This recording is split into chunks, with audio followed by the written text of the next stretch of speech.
What's up, guys? It is Monday night, and you're on the Rick Ginn channel, and we're here to talk about all about wholesaling. And today we are going to talk about the cheapest properties for you to target for wholesaling. And this is going to be really valuable for those of you that are doing virtual wholesaling. So this is the perfect live stream for it because so many of you guys are like, Rick, my God, it's so expensive. So like, I get it. If you're in a lot of the Florida markets, like let's think about it, Miami, Fort Lauderdale, guys, like even part of, honestly, a lot of Florida has just become nuts. I'm here, I'm a little bit biased, but California, man, I feel it.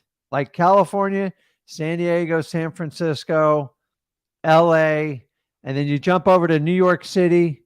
And a lot of you guys thinking, my God, I'm priced out of my market. You know, my advice is always stick to your hometown market because you know it best. But if you want to venture into some cheaper markets, we are going to talk about it today. So I'm going to just give you data. I'm not giving you my opinion. I'm giving you data. Just kind of open your eyes up with what's going around. People are trying to find affordable living in America, and your job as a wholesaler is to help them find it. So if you guys don't know me, my name is Rick Ginn, and I've been wholesaling for 20 years plus. And you guys probably know my son, Zach Ginn, and he's on his 5+ year journey, and he started at 17. I started in my mid 30s. So honestly, I don't care if you're 70, 80, or you're 12. If you want to find a way to really get financially free and get really, the most important thing to me is just freedom of my time. And that's what I'm here for. So here's what we're going to do. I'm going to take about 15, 20 minutes. We are going to talk about these cheap markets.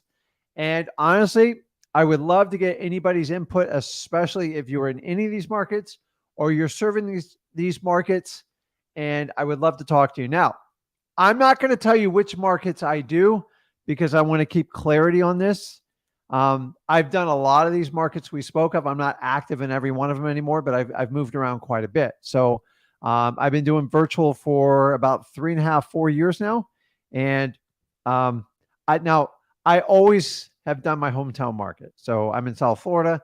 I know just about every part of Florida, and that's my hometown. I can pretty much take down any deal in Florida. I know Georgia pretty well, and honestly, somewhat Tennessee, and then some other places I'm not even going to get into the depths on. But what I'm saying is if you're in one of these markets where you're starting at $1 million price points and you have no money to get started wholesaling, I want to open your eyes up because you're not stuck. So in a perfect world, you're going to do both markets, okay? Always keep an eye on your home market, and then you can expand to other markets. So I'm going to go into these markets. We're going to talk about them. I want to open up your minds. And guys, do me a favor. You have the comments there. Let me know what markets you guys are in. You guys connect, share. Just make sure you vet everybody. I don't know everybody personally, but I know all the regulars, and I know everybody I've helped out here. Unfortunately, it's in the thousands, so I don't memorize everyone's name. So don't take it like personally. I'm old. So you guys know Zach's a lot younger. He's got a photographic memory. I cannot say the same. So that being said, put your comments there. If you have a question, put it in there.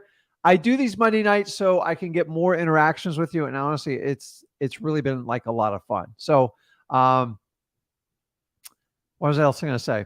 So I'll take a 15, 20-minute segment. It might go 25. And then we turn it over to one-on-ones. And if you look at the top of the stream on the comments, there is a link there. Just press that link. I can't make it any easier for you. So be prepared if you want to go on one-on-ones. Let's look for solutions. Sitting here complaining and crying, I cannot help that. I can listen. If you want to listen here, I'll listen. But honestly, I want to help out as many people as possible, and this is why I do it. Now, you're not required to come on video. So if you're a little bit nervous about that, don't worry about that. And honestly, if you've never done a deal before, that's fine. That's why I do Monday nights, so it's not so much pressure. When we do Thursday, Friday, man, it is like buried on here. Like you guys like line up like it's a Kiss concert, and I love it, but I feel bad because I can't help everybody out. So that being said, I got some new tools tonight I'm going to play with. So hopefully this will make it more interactive for you guys to help out. So I appreciate it. So guys, put your comments in the questions. Usually on Monday nights, I can get to most of them. And then if you want to go on a 1-1, I got Jason on there. Anybody else wants to hop on, Take advantage of it, guys, because I'm here till the questions are answered, and then we kind of go bye-bye. So I like to get a little sleep too, because you guys know I'm old, man. So it's it is what it is. So we're talking about cheap market. So if you guys want to post in your markets what you think, I would love to hear in your markets what your average median price is. Now remember, not what you're buying it for, but what your market, like the average. So that's going to be the average between the high and lows.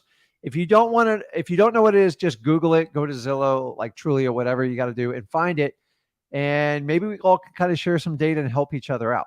So I'm in the Florida market, and we're averaging now the lower part of Florida where I'm at in South Florida. So my local market, we're hovering around 500 total. And if I go down a county or two more, it goes up about $150,000. So if that kind of helps you out, I'm in the 450 to 650 range on average. I can tell you guys, when I started wholesaling, you couldn't even sniff 100. That's how old I am. So, but as guys, remember, they are numbers. Things change as they go. And the one thing I got to tell you, when these numbers get bigger, the percentages really play with your head. Okay. So remember, a 20% discount on a $50,000 house is only a $10,000 reduction. A 20% discount on a $500,000 house is a $100,000 reduction. I believe that's right on the math on it. So a lot of times when you go higher up on the numbers, some of the numbers will really throw you off. So today we're going to talk all about the cheaper markets that you can target on it. Remember, this one's going to be kind of quick. So it's, and I'm going to go slowly through them. So if you were in these markets or you were even in that state, I would love to hear from you. And I can even like hop you on if you want to talk about it. So now guys, remember, I started a market, I mean, $50,000 to like $60,000 was the average price. And right now that market is at 4.25. But just to show you how powerful real estate is and what happens as inflation over time goes. And guys, I'm here to tell you, the funny thing about it is, do you think real estate actually is worth more, or the US dollar is worth less? I already know the answer to this.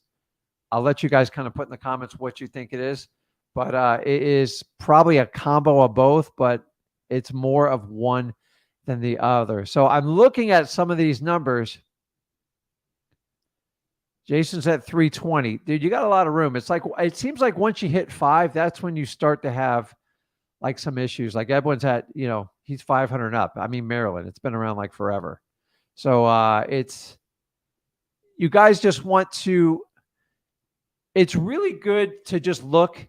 Now, guys, this isn't a competition. There's no right or wrong. Like, demand sets what the average median price of a home is. Like, end of story. So I just want to show you, like, a lot of people, like, I can't find a market. I don't know what to do with. So let's just jump into it right now. So now this is not my favorite state for obvious reasons to do wholesaling in it. But keep in mind, I want you guys to understand every type of wholesaling we're doing, we want some sort of minimum population. So the only rules I set on this was that you had to have at least a 40,000 person population. Okay. Guys, I can find some stuff in the Midwest with 1,000, 2,000 people with $80,000 price points, but you're never going to be able to move them. So they're like, there's really no point in doing that. So, and guys, listen, if you're brand new to this channel, you're in the right place. If you want to know about wholesaling, you want to know how to get started, maybe you're short on funds. Heck, maybe you got a ton of money. I don't care.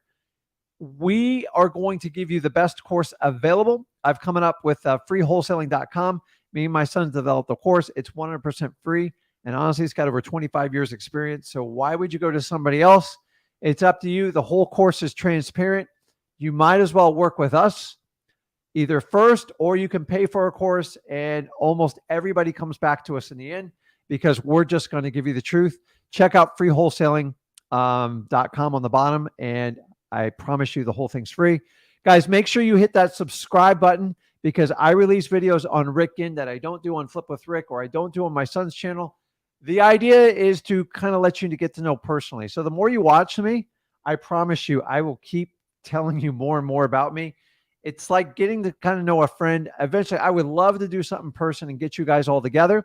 So the more people we get subscribed to the channel, the more enthusiastic I am on doing something like that. So, and then obviously, listen, if you like what you hear, dude, smash that like button.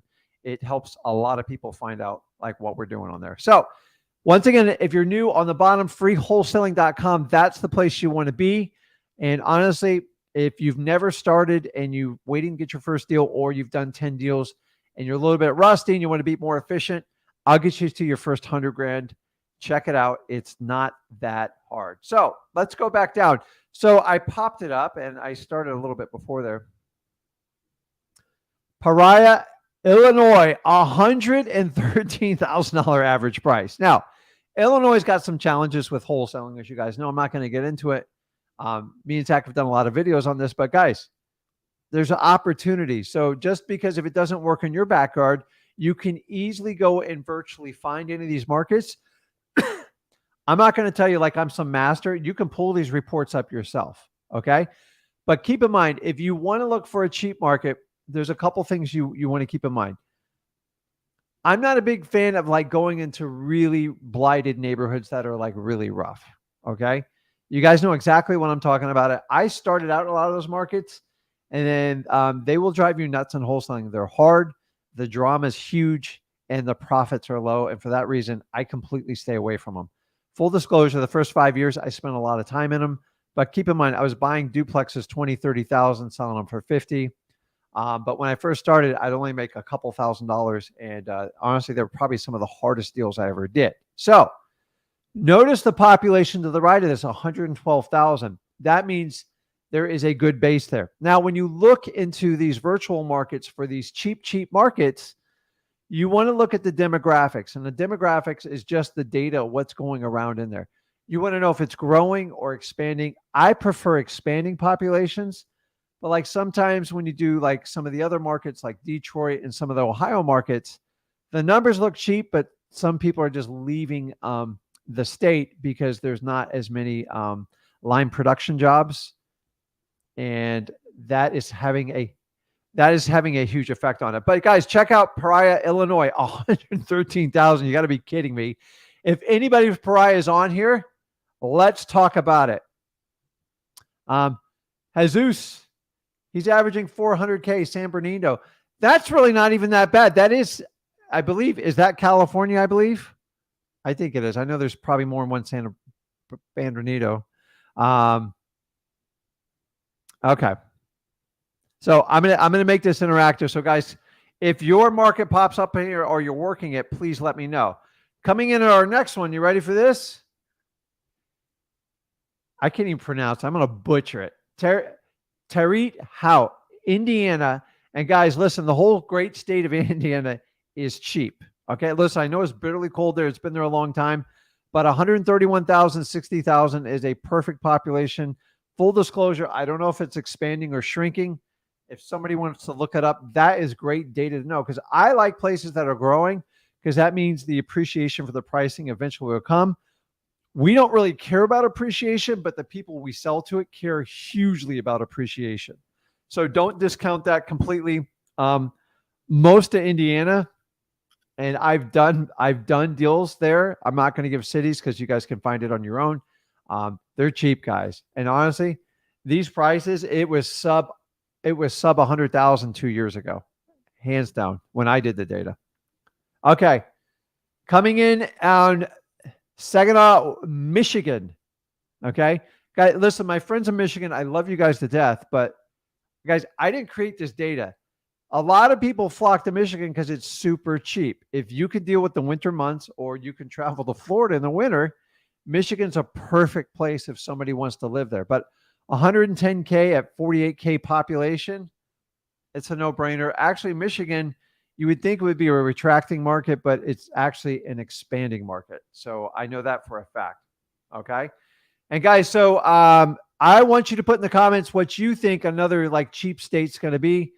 There's a pattern going on here, and you can kind of figure it out. I'll give you a little hint. It's not in the warm states at all, not even close anymore. Okay. So, yeah, California, that's what I figured. So So Jason like nailed it right on the head, guys. Ohio forever has been a dirt cheap state. Now, most people live in Ohio, and I'm not picking on Ohioans, okay? And I'm not a Buckeye fan, so I'm not like super popular with Ohio people. But the only people I met from Ohio is you were born there with family. Nobody runs to Ohio and goes, "Oh my God, I got to move to Ohio." Like beautiful falls, nice springtime, man. But that's I've been up there in the winter just a few days, and it's cold. Now, the other reason people go to Ohio is right here. Okay, this is not an error. Youngstown, Ohio, $54,000. It is extremely affordable. Ohio has always been a blue collar working state, and most of it's kept together by family. I mean, generation after generation, and it's been very affordable housing. This 54,000, if you looked at this 2 years ago, it would have been probably sub 40. So insanity, guys. Okay. Honestly, you're going to find more wholesalers in Ohio. Most of the larger, what I call the people who always say I do 10, 15, 30, 40, a lot of them do it in Ohio. Why? Look at these prices. Okay. 54 thing, that's like me doing 10 houses in Florida. Okay. That's why me doing 3, 5 to 7 houses in Florida is like doing 50 in Ohio. So once again, when someone gives you a number of houses they flip, look past that because it doesn't really mean anything. Okay. Some run legit operations, like some want to do volume. Listen, if that's what you're going to do, like I'm all for it. I did that at one point too. There just comes a point where I want financial freedom and freedom of my time. And this myth where like you can like grow a monster business and walk away from it. In real estate, you always have to pay attention and work it. Like I've never met anyone's business where they just walked away for a year. Okay. Honestly, I haven't met a business where someone's walked away for like a day or two. These are intense. And when you get 10 or 12 employees, it is a lot of work. I'm not into that. But if I was going to do 50 deals a month, I would go straight to Ohio. I wouldn't stop on go. I would go. And it's not just Youngstown. You can look at the entire map of Ohio, and it's like cheap. So listen, if you want a big giant house with I don't even know if you can get a lot of acreage there, it's a great place to start out. But if you're looking for a virtual market, um, the outskirts of like Cleveland, like it goes on forever and ever. Germantown, everything. And it's a big state. And let me tell you what, like Ohio has like the nicest people in the world.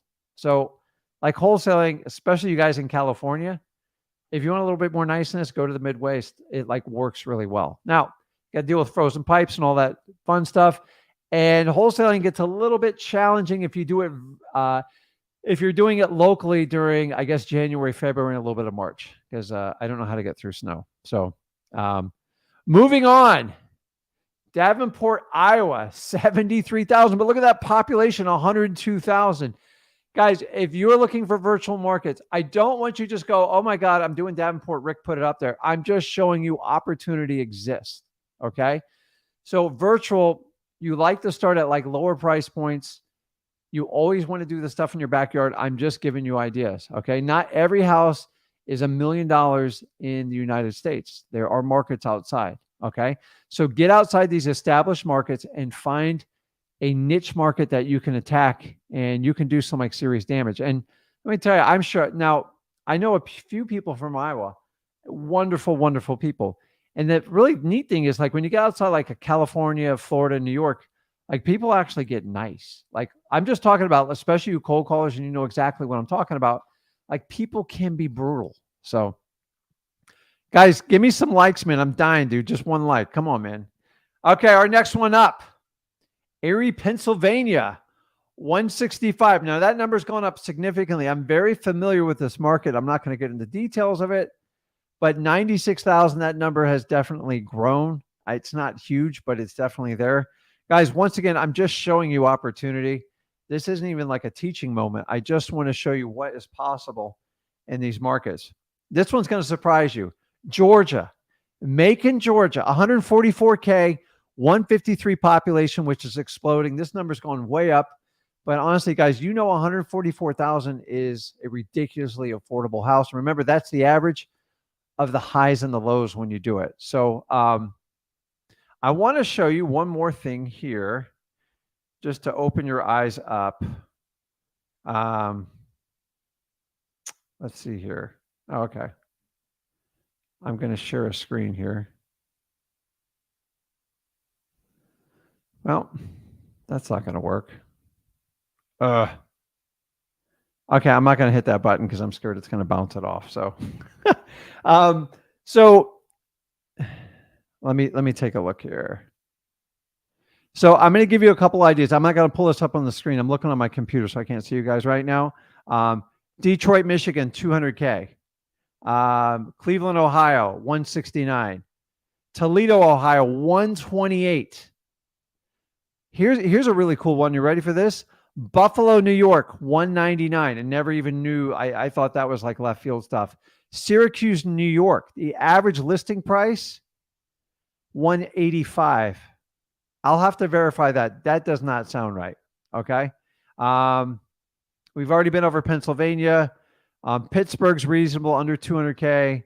We talked about Youngstown, Dayton, Ohio, Akron, Ohio, 147. Guys, obviously Ohio's like a big one. I'll give you full disclosure. There is a lot of wholesalers in Ohio because it's been a really easy market for the last really 15, 20 years. So they are getting more competition. It's getting more competitive. So Pennsylvania, Ohio, Michigan, there's parts of Georgia that we already showed. And I can tell you, there's definitely parts of Tennessee and the Carolinas, more, in my opinion, more Southern Carolina and the western part of North Carolina. Guys, I can go on all day long on data. Guys, these markets are out here. You're going to have to take some risk when you do a virtual market.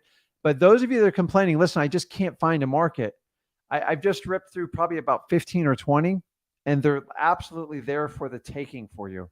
And I want you to understand that is if you're in a market where it's just unsustainable and you're talking about $1 million prices, find another market, go virtual. It's not the end of the world. I've done it.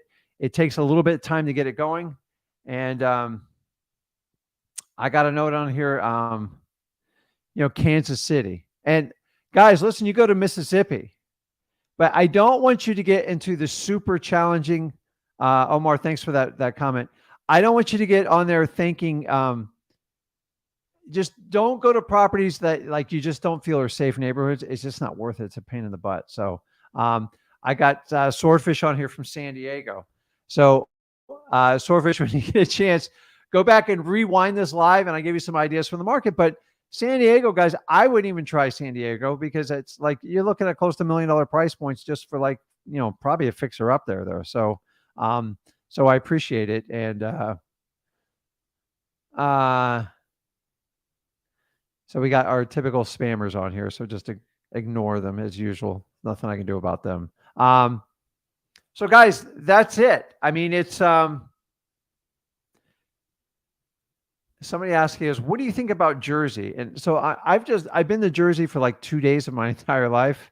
And all I do is think about the Sopranos when I hear about the Jerseys. But Jersey's got a lot of history, and I know it's got a huge population. So I'm assuming it's going to be on the upper echelon on that price point.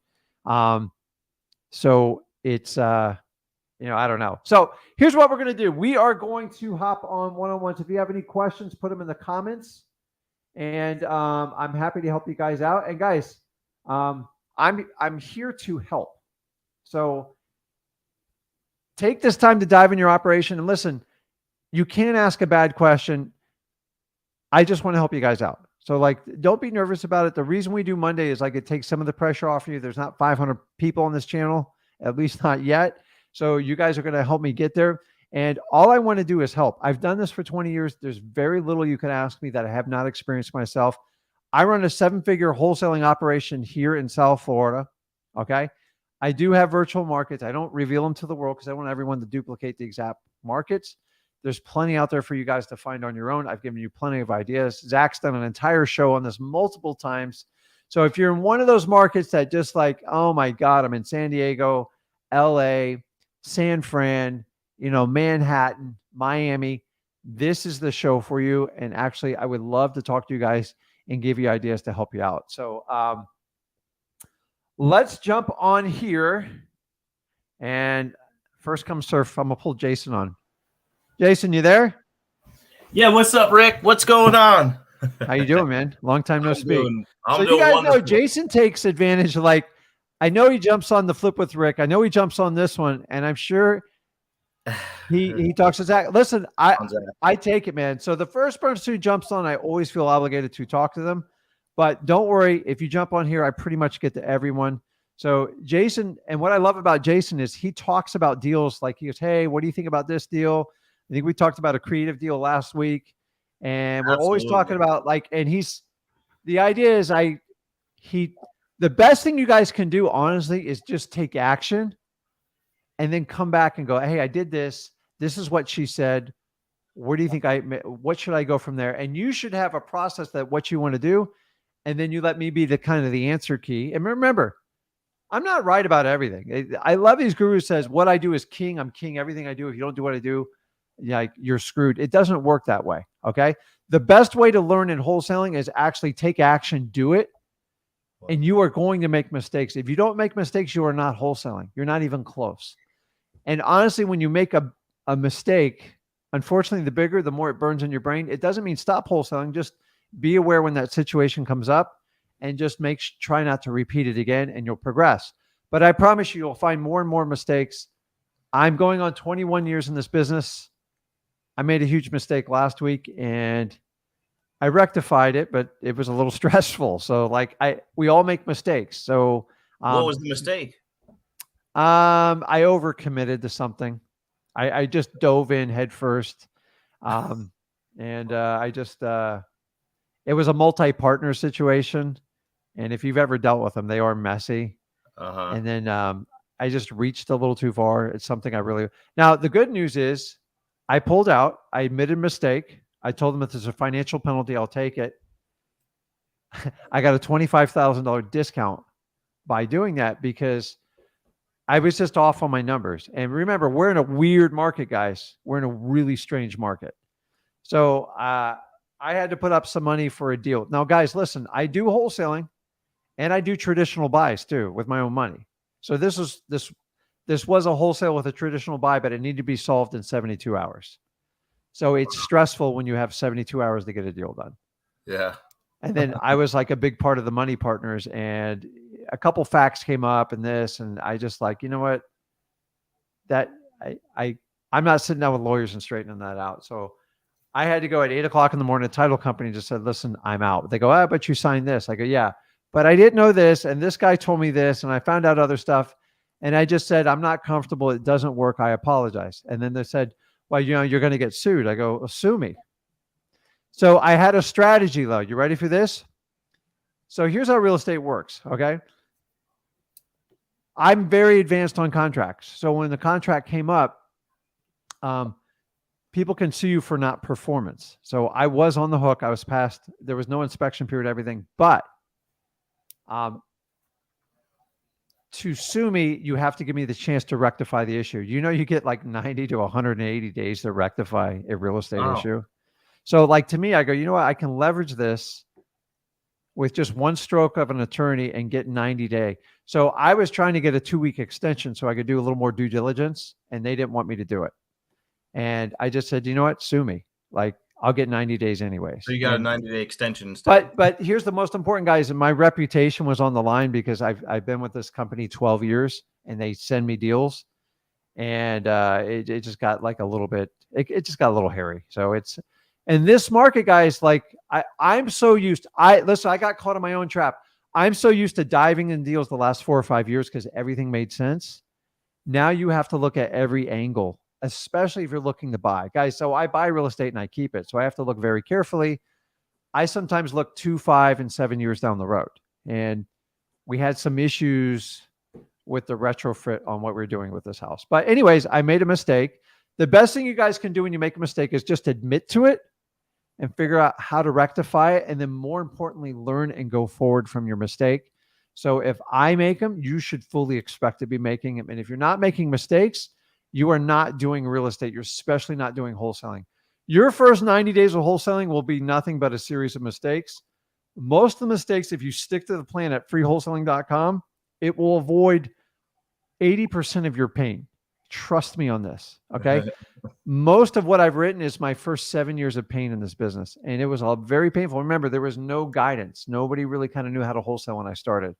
So we made a lot of it up on the fly. The assignment agreement, if I showed you what the original assignment agreement is, you would die.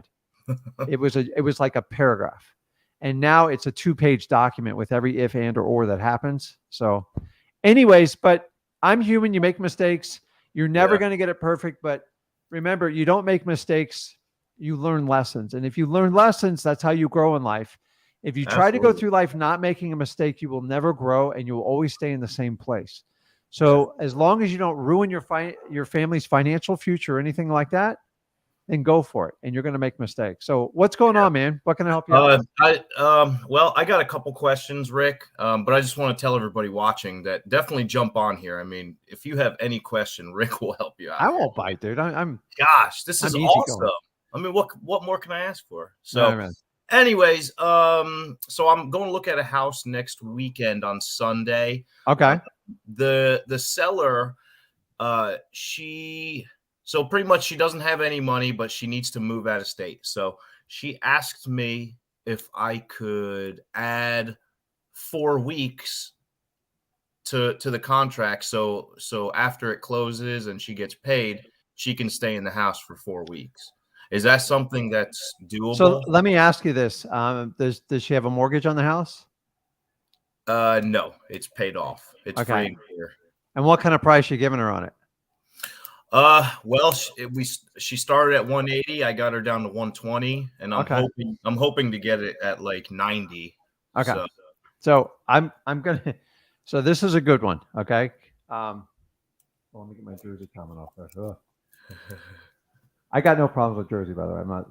I was actually born and raised in New Jersey. I don't know. I just like I love the Sopranos with like Jersey. Jersey seems like a convenient place. You can go in and out of New York and stuff like that. Yeah. So basically, she's selling the property. She's giving you a good wholesale deal, but she wants to know if she can stay in the property. What, like 30 days? Yeah, something like that. Yeah. And was this part of the original agreement, or is she asking afterwards? Well, so I've only talked to her twice on the phone, and I'm going to meet her in person on Sunday. But it was brought up in the very first time I talked to her. She brought it up, so I told her I'll see what I can do. Pretty much, I didn't say yes or no. So have you already put a contract together, or no? You just have a tentative price. I just have a price. And I'm hoping to get her lower in person. So first of all, you got to find out where she's going. Okay. She's going to Alabama. Okay. Is it with like family or? Yeah, she wants to move around family. Yeah. Okay. Yeah. And does she need the money for something in particular to fund over the next 30 days, or? Yeah, she needs the money to get a new place, pretty much. Okay. So here's the catch. Okay. And I'm not always 100% accurate on this. Okay. I have people in my local market. 80% of what they do is sell this like gig right now. Like they say, listen, and if you do the deal with me, we'll let you stay in the house. Sounds sexy, right? Like you do that for me. Okay. What they do is they go deep for the throat for a huge discount. Like honestly, if someone stays in there, it costs them 20 to 25K. And they sell the property with the person in it, and they just push it off onto the next person. Now, I'm not a big fan of it because it's very, because what's going to happen when you sell it to someone, they're going to harass the crap out of her. It's just the truth. So you have to make a decision. So if you have someone that's extremely elderly, very frail, can't handle a lot of people, like stuff like that, then you got to know going into it. So if you had someone like special needs, handicapped, you got to be like careful about it, because you can sell it to anyone, but you, at the end of the day, you have to deal with the bed that you make. Okay. Yeah. And I'm never going to stress a little old lady, because how old is she, you think? I don't know. I would say she's probably in her mid 40s. Okay. Some late 50s or early 50s. That's not old. So here's the question is, what's your strategy on the property? Because the thing is, if she stays in there, it has a couple effects. Number one, when you go to sell it, it's usually going to give you a significantly lower price because nobody wants it with a tenant. So you Yeah. got to understand, selling a property with a tenant in it, piece of cake, like no issues at all. So what state is this in the state of Florida? No, this is in South Carolina. Okay. So Myrtle the only Beach. thing I would ask you to do is check. You can check with the title company if you could check with the attorney without like getting a big bill for it. Uh-huh. The problem is what if she doesn't want to move after 30 days? So you got to Yeah. find out what your state's recourse is because you got to understand a homeowner turned tenant, they still have some lagging residual rights. They do Yeah. in the state of Florida, even though, but like you can make one mistake and then they can be considered kind of like a holdout, almost like a squatter type of deal. Squatter. Yeah. And And then squatters if have they have a rights. claim that like there's any type of fraud or anything like that, then it's like, oh my God, you can tie up the whole house for a year or two. And Yeah. you got to understand, a lot of times when we buy properties wholesale, it's the biggest pet peeve people have is about moving. Like it's tough, it's challenging. So you have to make sure that it is a complete legitimate reason why they just want to stay there and not just trying to delay the inevitable. Like everybody wants to get paid and stay in their house, right? So Right. you have to avoid someone that's trying to scam you. So that's number one. Okay. Once you get through that, then you got to figure out what do you want to do this for? And then the next one is if I do that, what are you going to do for me? And if you can't get a substantial discount, don't do it because you have to pass it off to someone else and go, listen, I'm going to give you a great deal on this property, but you have to leave them in there 30 days. Now, I will tell you, some cash Makes buyers, sense. especially in this market, They don't like that. well, they can handle a tenant because they can evict them. When you remember, they've been the homeowner sometimes 10 or 20 years. Yeah. And some people don't want to be the one in front of the judge to evict the homeowner. Now, if you have a legitimate closing and everything, you fall in your state, you can legally do it. But, dude, like you got some There's like potential problems. so if someone's perfectly healthy, they're not in a wheelchair, there's no challenge, they have income. Yeah. You just better make sure you have buyers that are okay with it. Remember, guys, you sell properties with tenants in it, piece of cake, it's expected. Okay. When you sell it with the homeowner in it, what if she won't leave? So your guy's typically going to go, well, I'll buy it when she leaves. Well, that's going to cost you 30 days. Yeah. And then the real challenge is how are you going to fund it then? Because then you got to sit there. That's So right. the only other way you can do is just, I prefer a vacant house. I'm a vacant house Yeah. guy. If it's got a I tenant agree. in it, but like with her in it, you better like make sure it's legit because if she's just trying to get money and stay there and then squat, Yeah. it's a pain in the butt. Listen, there's other wholesalers that completely disagree with me. I don't care. But like, so I've sold a couple properties just like this. And the agreement was 2 weeks once. 2 weeks. Which is nothing. I mean, And that's after 3 days, the investor went in there, opened up the garage, cleaned out the garage because she wasn't quite living there. She was still moving her stuff out. Bottom line is, you can picture this. They took her mother's urn and threw it in a dumpster. oh my gosh. And I caught crap for that probably for 3 months. And I felt horrible. And I lit up the investors. And then they always go, I didn't know. My guys just went over there. They jumped the gun. They know exactly what they're doing. And so if you listen, the only way you can entertain it is if you get a huge discount. Yeah. Well, I'll feel around. So the other way is you can say, listen, or you can just take the 120 and why don't I just extend it 30 days for you? Or I'll tell you what, I'll give you 45 days, but like, don't give too long because you're in a downward spiraling market. So Yeah. like, you don't want to. I told her that too. I was like, look, we're heading downhill. So I can't give you, if the discount's ridiculous and she's in it and you can do it. So here's the deal. If you decide to do a deal like that and you can set up a buyer to fund that and take that over, you have to hold back serious money from her because that's what I was thinking. Yeah. Like what, like 50% or 25%? I would do at least 20% and let her know you have 30 days on the 31st day and mark the date and the time. And you have to clearly spell it out. So we just had I just had a property I looked at the other day and I was buying it from another wholesaler and the agreement was for the tenant. No, it wasn't the tenant. It was the homeowner to be out of the property on the 30th day. Well, they got out of the property, but oh my God, was it trashed. Oh, they And so destroyed they it. held back, ready for this? They held back $25,000. And because there was no additional like details on it, the title company had to release the money. And it was a nightmare. I didn't buy it. I mean, it had $10,000 to $15,000 of damage on it. So Oh man. what you have to do is go around, take a video of the property, take pictures, document it, have them sign it, date it. Property has to be clean swept. Every vac, and it's got to be better than the condition of these pictures. If not, the money's automatically signed over to my company, and then you make the pain so painful because people will test you. You want to hear a funny story? I had a guy.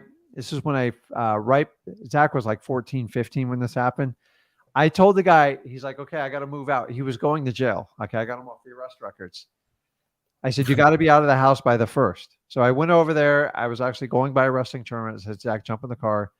Guy had a lot of issues. Okay. Like, to say the least, he was going to jail. Okay.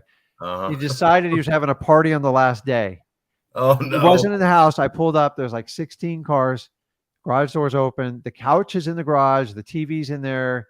There's like kegs and coolers and some really seedy looking people. And he told me, he said, you said I need to be out of the house. I go, dude, the garage is the house. He went into the garage. He moved into the garage. And I'm just like, my God. I go, you realize you're on probation. Like, it's one phone call. And I just like, and Zach looked around. He's like, what are we going to do? Like, we're outnumbered. I'm like, it was a bad deal. So I had to call, I wound up calling the police. I was just like, cause I was going to lose the house, and 16 cars went in every direction. It was like really bad. And I paid like $600 for a locksmith to change every lock. And we actually had to board up like part of the house. It was so bad. And that's so I'm just telling you, like, the problem is why are they staying there? Like, what's the deal?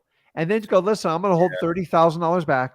And by the first day, if you're not out, that money's automatically, you have to make it almost like a blockchain, like transaction, meaning it has to be automated. You don't make the decision, like they can't make the decision like, hey, I get my money back. And they will pay attention. I've done 1,000 to 5,000. I've had people, like, most of the time they lose that money because they don't follow through on what they're going to do. But listen, in a hot market, you can sell it easily with the homeowner in it. Like today, you better get like because remember, you're passing on the problem, right? So I would just try to talk reason. If I was you, here's what I do. I say, hey, what's going on? Have a heart-to-heart talk with them. What's going on? And go, listen, if I want to fund you, and like, if you're stuck at 120, this is what we have to do. And I can't buy it until you're out. If you'll take 90, I probably can do that. Then if she says 90, then you can figure it out, dude. I promise you can figure it out. But it has to be a substantial discount to do it because you're taking on an inherent risk. You're risking $5,000 to $10,000 in legal fees if it goes south on you. Right. A tenant is easy. A homeowner, you could have a very liberal judge that might not see it your way, depending on what your state you're in, and you're stuck with them. And nobody wants to be stuck with somebody squatting in a downward spiraling market. Nobody wants it. So that's a big problem. And what I find is a lot of wholesalers, they lie about it. Like, it's just a tenant. Don't worry about it. Like, they'll tell them, you got 6 months, and they come back and tell me, I think I told her 45 days. I'm like, you think? Oh God. I have somebody in my local market. That's all they do. That's all because they just want to get rid of the property, and they think it's like a competitive advantage. It's terrible, dude. So have a heart-to-heart talk with them. But like, if you can't get the right price, go, listen, I'll do 120. And like, honestly, you're paying your closing costs, and kind of go at that. In my opinion, you're better off if you got a vacant house. You just have more options with them in there. Yeah. Now you got to go find a buyer that's okay. And like, a lot of them freak out when they go, oh, it's the homeowner. Are you kidding me? I don't want to like evict the homeowner. Yeah. But I go, listen, there's $30,000 in escrow. If they don't, you're actually going to win. But the problem is, if it wound up being a messy eviction, you're looking at 6 to 9 months. And honestly, the 30 grand would be eaten alive right there. So, gosh, after 9 months, I'll see what I can do. I'll feel her out. I'm probably just feel her out. But like, the problem is, like, who's going to fund the deal? And like, honestly, you could even find bridge funding for 2 to 4 weeks. It's going to be expensive, though. It's going to cost you 10 or 12 grand. Yeah. Well, I was thinking just assigning it with her in there. You know what I mean? You can, but like, so is Finding a if buyer. she's healthy and she understands and like, listen, I can do this, but you're going to have to work with the team I'm working with. And remember, but you got to find, so you would have to set it up to where you could probably bring 6 to 10 people through that house minimum. And if she's not okay with that, you better know it up front going To into it. look at it, you mean? To show it? Yeah, because you're going to have to bring a Yeah. lot of buyers through there to be able to buy it on that terms. And they're going to Yeah. want a huge, significant discount. Okay. So say, listen, 120, you get out, I'll wait 30 days for you. If not, I'll give you like another 15-day option. Or if you want to be out now, I can offer you 90. She'd probably like freak on you. And then just say, listen, No, she wouldn't, because I can do 95, you know, and do I something already like that. told her I went for the go for no at 80,000. So that's already been brought up. And she Okay. came back to me with 120. So But you know, what would a hotel room like? So ask her, what would a hotel room cost you for 30 days? yeah. What, 4 or 5 grand? Right? That's the No. truth. Probably not that. No. Well, if you figure a couple $100 a night, like just for a decent, like I'm not talking Yeah. about like Motel 6, buddy, but or like you can have like those portable pod storages, and you could do something to incentivize her. Like, you know, what if I, you know, provided like the pod storage for you, and then I always say like, so you got to find out if she has kids, if she's taking care of any elderly in her family, and just kind of, Yeah. if it's all her, then like you can go for it. But like if she's like taking care of like grandma and she's got like 2 small kids and stuff like that, it's really challenging. Like, Yeah. I don't those I are all don't set details people I- up for failure, man, because I don't want them to call back and cry and go, "Oh my God, I can't Yeah. believe you let Yeah, me me do that." too. I don't want those issues. So find out what the story is, and you'll be fine. So, You'll be fine. yep. I But got big one more discount. question, Rick. Yeah, what's up? So that was the one where she wants to add time. Okay, so when I go meet her on Sunday in person, I'm gonna have a contract printed out so that as long as we agree upon a price, everything works out. I'm gonna fill the contract out right in front of her. Do Yes. I need just one copy for me, or do I need to bring 2 copies and provide her with a copy? So I Or like to 3, bring one for the title company, one for me, one for her. I like to bring 2, but like sometimes people get antsy, like because then you got to rewrite the contract. Yeah. And I got like doctor's handwriting, and I get yelled at all the time for it. So what you can do is on your phone, there's 3 million scan apps available. Uh-huh. What I like to do is take the original and give them the scanned one and email it to them right there. Now, some of the older people don't like that. So I would bring a backup copy and go, are you okay if I got to take my time and write it twice? It's not that hard. I mean, either or.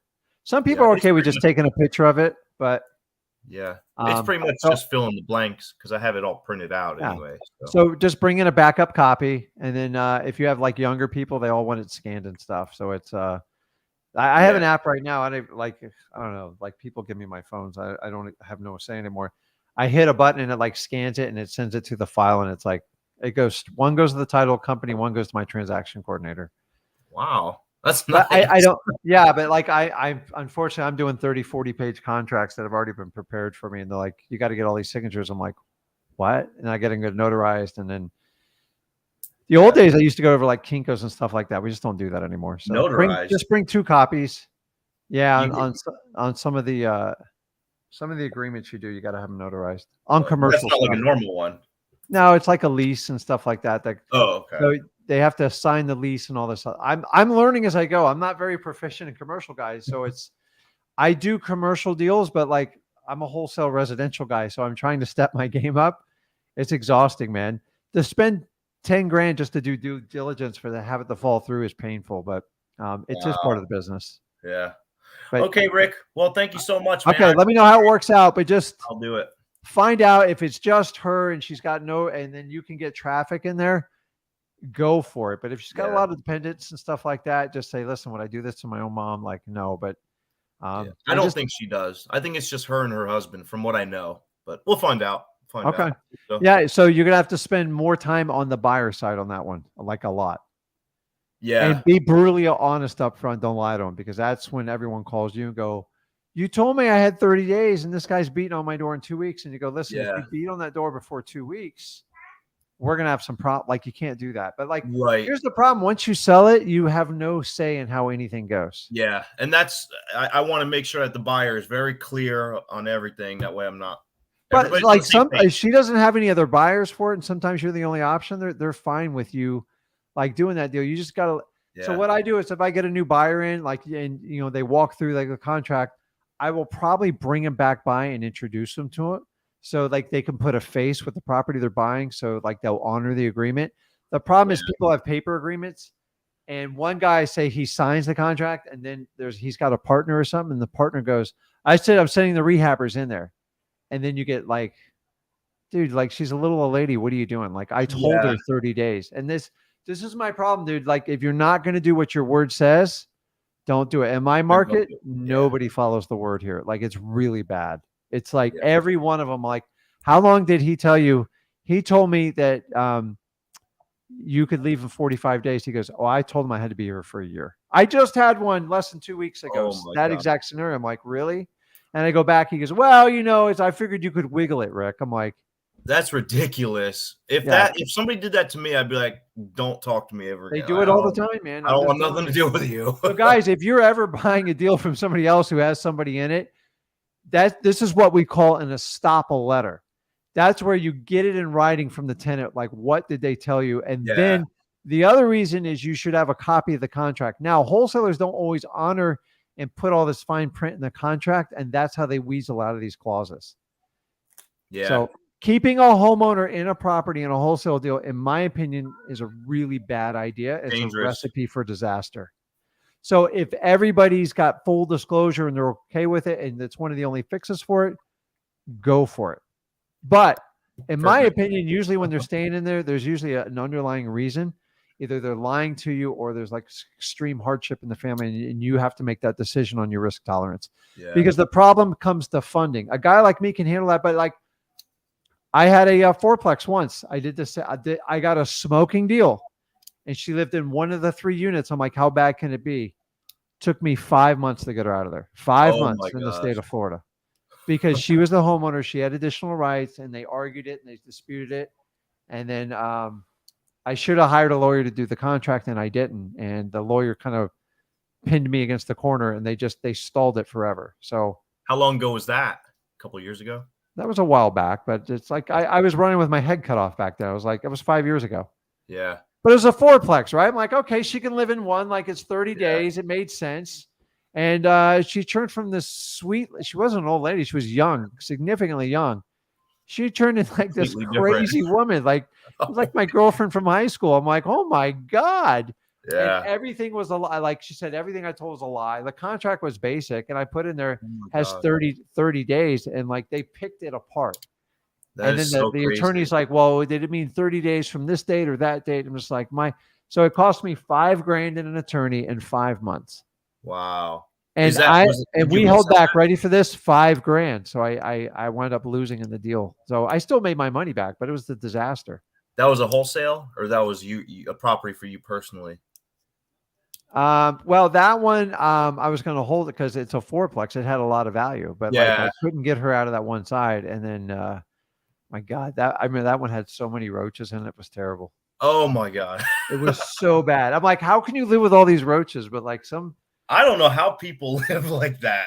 Listen, guys, I've been in houses where like roaches are crawling across people's chests as they're talking to me. I'm just like, I've been eaten alive by fleas. Like I've had every bad. So the more you get bitten, the higher probability you're going to get a great deal. But like, I got to tell you, my first 5 years, it was just like, gosh. I probably shortened my life a lot. Unfortunately, I breathed in a lot of stuff, and it's like, but just be wary when the homeowner, the person that's on the deed, wants to stay. Yeah.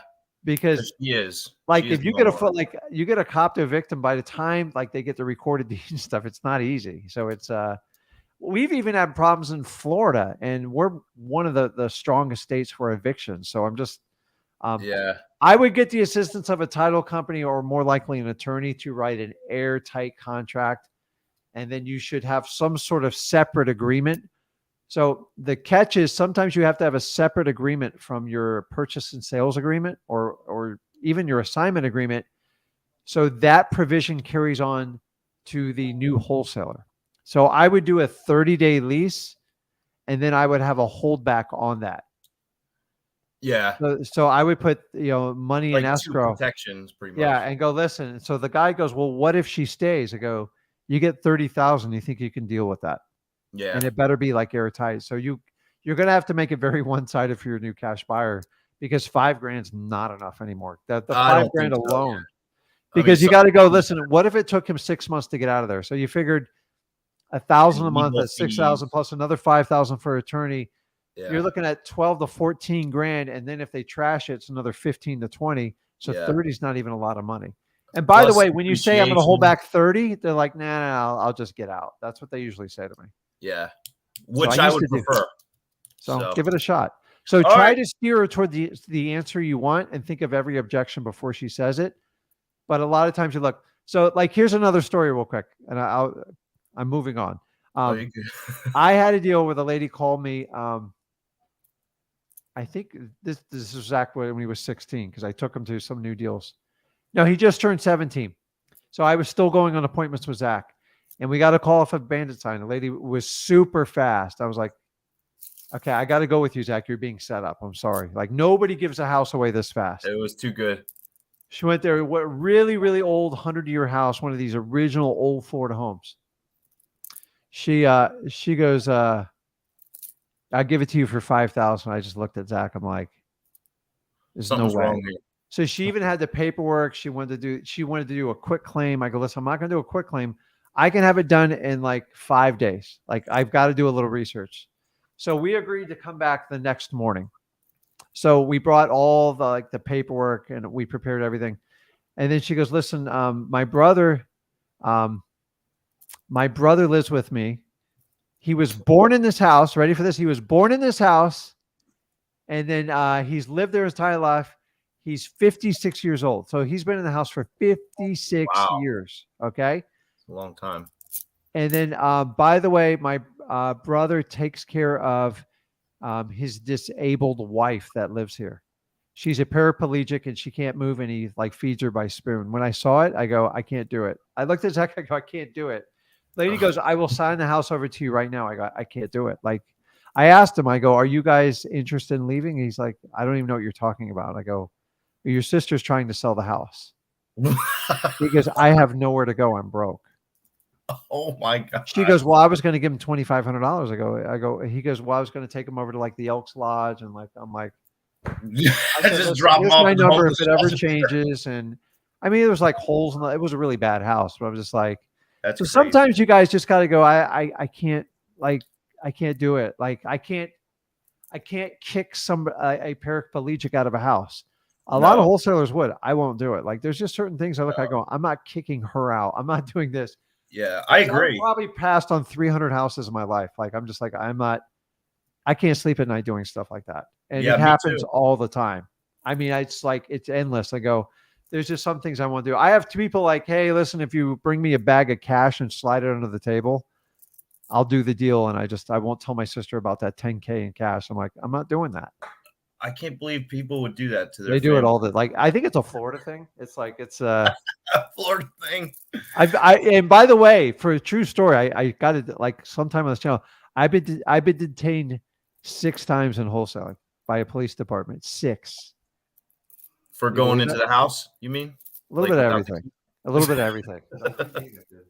I've been accused of stealing a house by a neighbor, and I got investigated. I got investigated by the state of Florida once because I was doing short sale flips, and they couldn't understand. Title companies and realtors couldn't understand what I was doing because it was so new. Wow. I've climbed through a window probably when I shouldn't have and got pulled out by my back feet. I've been bitten by a dog. I'm like, you name it, I've done it. I've tried it all, guys. So I try to prevent you from making the same mistakes as me. If you ever want to get in a house, you can't get a key, have a locksmith show up there and no one will ever give you a problem. I guarantee you. So try that out. Let me know how it works out. I appreciate it, Rick. Have a good night, man. I'll see you, bud. Jose, what's going on? Hey, how's it going? Can you hear me? Yeah. Can you hear me? Yep. I got an echo in the background. So just, let me, is that better? Yeah. All right. What's going on, man? All right, so I had a question about. I was watching you guys the other day when you did the FISBOs, and you were doing. You were contacting homes that have been on for over 100 days. Uh, I'm trying to stay away from the bigger markets, so I'm finding it hard to find FISBOs with that criteria. How and then the ones I do find, they've been offered to death, so to speak. So what do you think would be a good Just shorten your days on market. I still yeah have a huge echo from you. now? So you got Is it better? I like everything's echo. So Hold on. if you're on YouTube or something, just put it on mute or I got you. 1 second. yeah.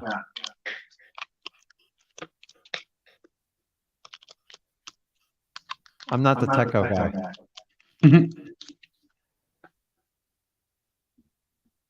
Okay, can you hear me now? I should be good now, right? Perfect. Okay. All right. Sometimes I always forget how it does it. Zach always tells me. So you're chasing FISBOs down 100 days plus on the market, and you're saying they're getting hammered, right? Well, yeah, I'm trying to stay away from. I just started. I literally finished your course like 2 weeks ago. I just Okay. started making calls. I didn't buy any lists yet. I wanted to get, I wanted to get used to what's out there now before I start paying for lists. So, uh, yeah, I'm not finding many. And then the ones I do find, I'm finding that like there's some of them are already good deals. Do you stay away from those, or because like if I see what I mean by that is if I see something, I run the ARV and I run the percentage and it's already under that. I already know if I go to get a buyer and they see it listed, they're going to want a better deal than what it's listed for. So now I got to really hammer the seller. So how long you been doing this for, Jose? In total? A week and a half. Okay. So I love your enthusiasm and I love the question. So like nothing you're doing is wrong. In the beginning, a lot of people just throw stuff up on the wall and try to figure their niche. I was no different. Okay. Mm-hmm. I did door knocking. I did bandit signs, and I even threw in direct mail, and I was horrified and scared to death because I didn't really have the money to do it. Like wife's like, if that doesn't work out, like you're going to be on your own. Yeah. So I did a lot of door knocking. I hated every minute of it. It was horrifying, but I did do very well with it. So you have to find, number one, what resonates with you. As far as setting the parameters, the only way you're going to figure out is through a lot of quantity. Like you figure out, you can't do 4 or 5 calls and go, okay, well, this sucks. Like you have to get through a lot. Like people don't understand, like whatever you're thinking 10 times it, because that's what it is. But I want you to understand, I'm going to try something else out here. I'm trying some new technology to help people out. So what do you think the single most important thing is you're seeking when these homeowners out? And by the way, all your concerns are valid. But I want you to understand at the end of the day, there's only really one major concern that you look for, especially. So I've been doing this 20 years and you're going to be looking for the exact same thing as me. So what do you think that is? Motivation. There you go. So if there's no motivation, it doesn't matter what you do. Okay. That's the first and most thing. That's all you guys, that's what you have to hunt in the beginning. If you don't look for motivation, I get it. Like it's a pain in the butt when they're on the market, your end buyer can see the price, and I get it. If there is motivation there and it's sitting with days on market, you at least have room to work with it to get at a substantially cheaper price than what you see on the market. If you buy it for what it's on the market price, it's probably not going to make a lot of sense unless someone made a huge mistake. And those are rare. I haven't even like I've stayed away from them because I already know that when I contact that person, they're already putting it at a great price that would be great for a regular buyer. It's already a deal. They wouldn't need somebody being the middleman in between there. Yeah. So, well, let me let you know on this, okay? FSBOs are very interesting. So if you got anybody knows just for sale by owner is all FSBOs think they're an expert. Like Yeah. I, Yeah. I know what I'm doing. I'm just so most. How much do you think most when someone does a FSBO? Okay, and say retail is 100%. Say like a market price is 100%. What do most people put a house on the market for? Like, what's the discount they think that would induce a regular buyer? Not even a cash buyer, just a regular buyer. 15, What's their thought process? 15. Right, because a realtor is going to be what 6%. They know they got to take that right off the bat. The closing cost, it's usually around 2%. Let's just say 3%, right? And then you got to leave about another 6% in haggle. Okay, it's 12. So you're right. It's 15%. Okay. Most people want to buy it and just take off these fees and tell you you're getting a great deal. That doesn't work for you. It doesn't work for us. Okay. 15 is actually the starting point, and that's where you're at with these people. The reality is you only got to find another 5 to 10% there. The only way you're going to get that 5 to 10% is they it's not that they want to sell it. They need to sell it. If you can't find it, they won't do it. Okay. Guys, this is going to get a lot worse. I'm just telling you right now. Be very, very patient. I know it sucks in wholesaling when you have to wait for a deal, but a lot of the money in these deals is going to be follow up. So if you can set up rapport with them, I don't want you to freak out that you don't get a deal right off the bat. Okay. I've been pretty good with that. 75% of my deals always come on the back end. Okay. Our system is completely blown up and overloaded with leads right now, like more than I've ever seen in the last 4 years. Because everyone's starting, they're not you haven't even seen panic yet. Panic is when like all the houses go on the market and the sellers have an infinite choice and their house is not even close to par. They're like, okay, who's going to buy my house? Okay. That's panic. You're not there. My opinion, guys, and remember, it's my opinion. It's not fact. I'm guessing. Okay. But with my 20 years experience, I believe we're going to see at least a 15 to 20% discount off real estate, what you see it today. The question is, when are we going to get to that number? It doesn't happen overnight. Right now, I believe we're losing about 1% a month. Real estate's so slow how it works. The really cool thing is just as slow to go back up. It's very, very slow. Okay. So these people that are starting at 12 and 15% discounts, you only got to find 5 or 10. And remember, when you buy it later, you buy it cheaper too, because That's the thing. I actually been hammering them. I had a lady, I had her go down. I offered 80,000 under what she was at. Okay.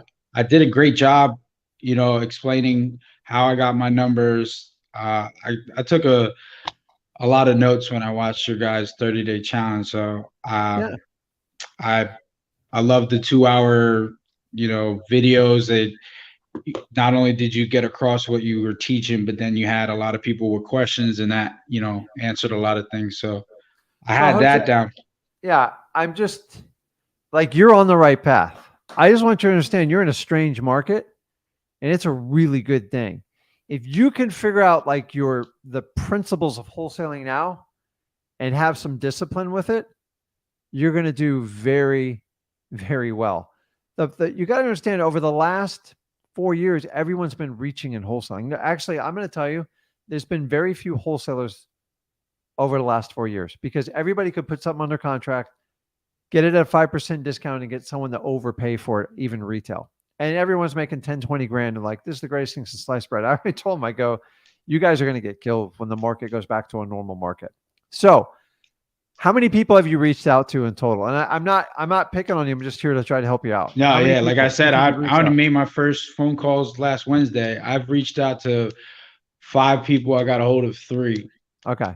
And that was just because of, I'm trying to go after that criteria of the 100 days. And I'm like, they're few and far between. So cut it down to 90. And honestly, I think you're going to be able to cut it back to 75 because we're in October. Most people, if you were a common person, you put a house on the market, what do you think your goal would have the house cashed out and sold by if you put it on the market today? Like 15 days, maybe. No, no, like a regular homeowner. Like, What do you mean? if someone was going to list with a realtor and they put it on like mid-October, what do you think like a typical husband wife would expect to have the house sold and liquidated by in this current market? What do you think their expectation is? A month. That's a little aggressive, but Yeah. honestly, by Christmas time, they're like, let's get this done. I want to get it done. We want to get moved, get the kids. We'll get them for Christmas and blah blah blah. Dude, what do you think happens when it gets closer and closer to that date? They're like, I don't think it's going to sell. The days on market, which is how long a house sits on the market, has been so artificially low for so long. People are freaking out. Do you know it's been like less, like 32 days in Florida? It just went up to 46 and people are having a heart attack. Dude, we haven't even seen the slightest pain.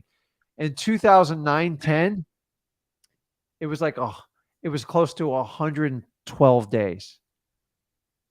And those are only the ones that sold. All the others sat on the market and like they expired. There was a huge expired percentage. So keep in mind, guys, a lot of people, if you traditionally, when you put a house on the market on a good from start to finish, typically 90 days. Because remember, escrow is about 45 days, 40 days, 30 if it's really good.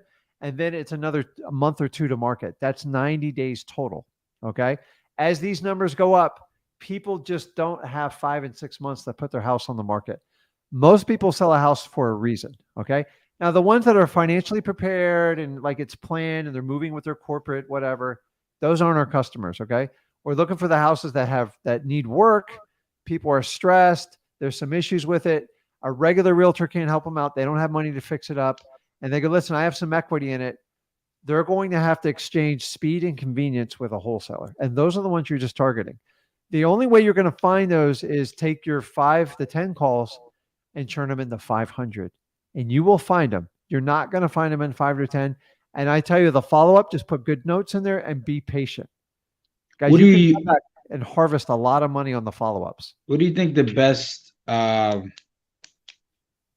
program, I guess, for keeping that information in maybe like Excel or something? Podio. It's simple. They have a free version, and then if you want to get the more advanced one, it's $12 a month.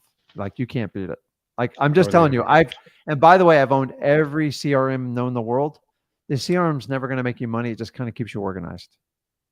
Because once you start talking to hundreds of people, you will not remember the conversations. You won't remember the house.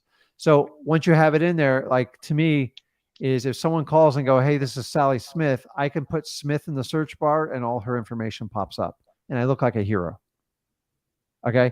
If you do it like the old play, but I did it off like notepads, it's a nightmare. And I don't want you to do that. But like, listen, if you want to simplify, you can use Google spreadsheets and stuff like that. But honestly, Podio, there's a free version. Just get it set up. You can put links in it and everything else. And if you're just operating as a single operator, don't waste money on these fancy CRM. These CRMs are up to $700 a month now. So I once spent $25,000 on a CRM. It didn't make me any more money. It drove me nuts. So I have one more question. Go ahead. How much information do you give to potential buyers? So like after when I'm got the contract and I'm looking for a buyer, do you give them the address or do you vet? I understand the whole vetting them first and all that, but how much do you keep away from them before letting it all out? Well, once they're vetted, then you're gonna have to dive in and go, listen, I have a contract on the property of this address. Okay. And then they're like, well, can you like send me some pictures and comps? I'm like, listen, here's what I need. I'll send if you want, you're welcome to drive by. I don't own the home. I tell them I just have it under contract. A lot of times I'll ask you for pictures. You're going to have to make a determination. Make sure you're talking to the person you're talking to and send it in a Google link. And if you go in the advanced settings, you can make the link to where it cannot be forwarded to anybody else or it won't work. And that's how I protect myself. You don't want him throwing it all over Craigslist and stuff like that, and then you have a train wreck happening, and then everyone's showing up on the house, knocking on the door. So Yeah. once you vet them, you can say, "Listen, I have a property I have under contract. I have it under contract. I don't own it. Here's the house number. It's already under contract. Do not knock on the door." And usually you can kind of get a feel for people when you vet them. And they're like either, in my opinion, they're either really excited about it or they're just fishing. And the ones that are fishing, I don't send them anything. I go, listen, you know what? I think that one's under contract. I think I already sold it. I'll let you know if I get anything else. But you cannot send out like you people that send out these mass SMS blasts and stuff. You're just waiting. You're just waiting to be invited for a violation in your state, because then you start practicing real estate without a license, and you're going to go down slippery roads. That's what happens when you blow it out to 500 or 1,000 people. Yeah, I just didn't want to. I just didn't want to give. I felt like hey, I got a property. All right, where's it at? And then. But if they give you a proof of funds, they answer all your questions, and they're like agreeable, then you got to go. You got to go with something. So once you do that and you vet it, you're fine. Remember, it's very quick through the buyers. Like it's not as much work, but you got to spend more time with buyers now than you have in the past. You can't just run them over like somebody was teaching here in the past. I'm not going to name names, but they're not a dime a dozen. They so the buyers are. The reality is, there's still a challenge to find good deals. You just got to go through quantity, but like you got to find buyers, because you've lost about 60% of the buyers in the market. That's the estimate these days. 60%, guys. So there's not nearly as many, but they're out there. There's a lot of people that have money. Like people still have a ton of money out there. Like, believe it or not, they have a ton of money. But the problem is they're looking for great deals. They're not looking for good anymore. And so that's what you want to get. So just increase your quantity, and don't freak out if they pass the basic vetting test. They're usually pretty cooperative and good buyers. So I don't really have a problem with it. The ones that just start kicking the crap out of you when you're vetting them, that's what you're going to get when you send them all the other stuff. And then you only give them the contract when you get down to do the assignment, a contract. So remember, they need to see a copy of the contract, because what are they buying? Contract. Correct. So someone goes, why do I have to show them a copy of the contract? I go, because that's what you're selling. Okay. They got to know what the terms are. Otherwise they can't honor them. And so once they do that, like I've never really had a problem once I vetted them. The only time I ever had a problem is when I didn't vet them. And that's how we just changed our whole system around. I go, you know what? Screw having 500 like cash buyers. Let's find like 30 quality vetted cash buyers. And dude, it was so much easier. Yeah. It's so much easier. It really is. But like, listen, you're on a journey, and I'm ready. I'm strapped up. You'll find your ways, and it's like you're in it like at a really cool time. But remember, I've always told everyone, you can't time getting into wholesaling. Okay, wholesaling is not a timing sport. It's not like you're timing the market and doing it. You got to go in and do it. And I like the questions you're asking. You're on the right path. So keep jumping back on the lives. Keep at it. Keep reviewing freewholesaling.com. And remember, quantity is the key during these times. You got to find people with high motivation, because to get the discounts, they have to have something going on. And the idea is you're the person that solves the problem. Guys, keep in mind, every house I buy, people are like ecstatic when we buy it. Like, I've been listening. I've paid attention to everything you guys said. Everybody I've talked to, I had two people who were just like, one was delusional. She had it up. She had it up for a year, and she's like, I'm like, well, I'm trying to give her the whole, what's your house is worth deal. And she's like, well, that's your opinion. And I'm like, okay. You know what I mean? I can't, like I can only do what I'm not going to each buyer saying I need this. I know there's so many out there. Each seller, I'm not going to each seller saying I need this. So, hey, I'm going with with your advice, saying, hey, I'm here to help you. If you that way, when they do, Yeah. if they don't find a buyer, they're going to come back to me because I was here trying to help them sell it. I say, hey, if you can get it for this, then go ahead. Because a lot of people, well, I had an offer for this. Hey, you should take that. That's a great offer. That I do. can't Like give I you tell that. them right there because there's nothing worse. Because the reality is most of the time they're bluffing you. Mm-hmm. They typically got a postcard or someone sending them an advertisement going, I'll give you $300K for your house. Hey, I got an offer for $300K. I go, awesome, take it. Do you want help with it? I'll help you write it up. And they're just like, why are you so helpful? Because I know it's less than a 5% probability that's true. Yeah. So if they want to go with that lie, I'll support them. I'm like, whoa, you just struck gold. Like, congratulations. Mm-hmm. I go, in the event it doesn't work out, please keep me in mind. And that you can hear the guilt in the back of their voice, like, oh, he didn't go for it. And so, like, guys, when people give you stuff to that's supposed to scare you away, do the opposite. Like, well, I'm gonna have my attorney review it. Awesome. What's your attorney's name? I'll send it right over. I'll save you the hassle. What's his name? Can I call him right now? And 9 times out of 10, if they can't spit the attorney off the tip of their tongue, it's just a bluff. And I see it over and over. But here's my favorite one.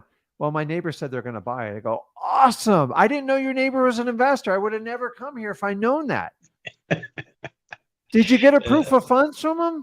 Because they already own a home there and they're going to be able to buy the one next door. They must have a ton of cash. That is awesome. That's going to fix your problem right there. I tell you what, if you can get that proof of funds and he'll buy it quickly, like, I think we just solved the problem for you. I'm really happy for you. And guys, I do this all the time. I'm like, but you can't be sarcastic about it. You got to be enthusiastic. I'm like, we fixed the problem. That's great. And it's like, I constantly do this because if you run away from it, like, they can't, like, no, they can't buy it. Go, yeah, they can actually buy it. Same thing with a realtor. Well, I'm going to have my realtor listed it. Awesome. So you're going to put it on the market and see what price you can get for it. So you're okay with an inspection, and then, but we talked about some of the things with your house.